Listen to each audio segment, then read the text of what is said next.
नेतृत्व से लेकर विश्वसनीयता के संकट से जूझ रही कांग्रेस के सामने एक नई मुश्किल आने वाली है।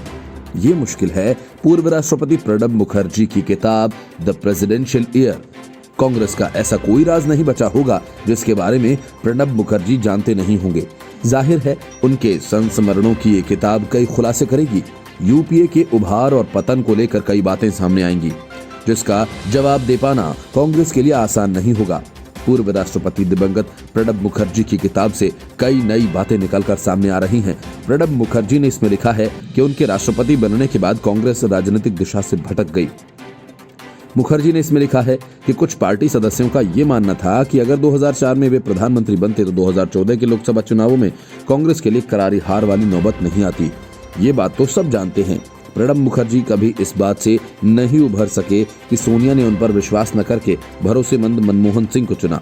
और एक बात जो उन्हें उलझन में डालती थी वो ये कि उन्हें एक ऐसे प्रधानमंत्री को रिपोर्ट करना होता था जिसके पास उनसे कम राजनीतिक अनुभव था। मनमोहन सिंह की कैबिनेट मीटिंग में विवादों की खबरें भी आती रहीं।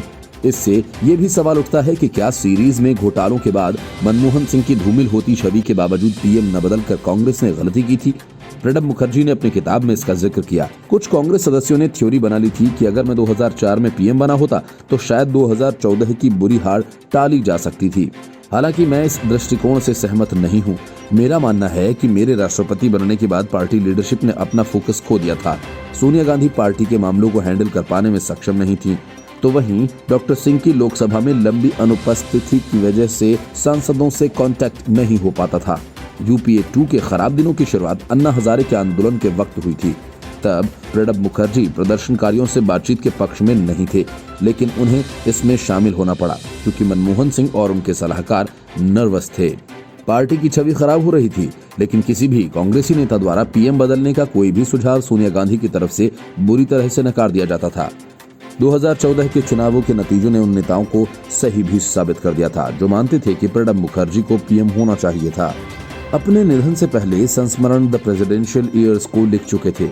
रूवा प्रकाशन द्वारा प्रकाशित ये पुस्तक जनवरी 2021 से पाठकों के लिए उपलब्ध होगी। उनका कोरोना वायरस संक्रमण के बाद हुई स्वास्थ्य संबंधी जटिलताओं के कारण गत 31 जुलाई को 84 वर्ष की उम्र में निधन हो गया था। पुस्तक में कांग्रेस के संदर्भ में उनकी टिप्पणी उस वक्त सामने आ रही है जब पार्टी आंतरिक उथल पुथल के दौर से गुजर रही है। पूर्व राष्ट्रपति ने लिखा था कि मेरा मानना है कि शासन करने का नैतिक अधिकार प्रधानमंत्री के साथ निहित होता है। देश के संपूर्ण शासन व्यवस्था प्रधानमंत्री और उनके प्रशासन के कामकाज का प्रतिबिंब होती है।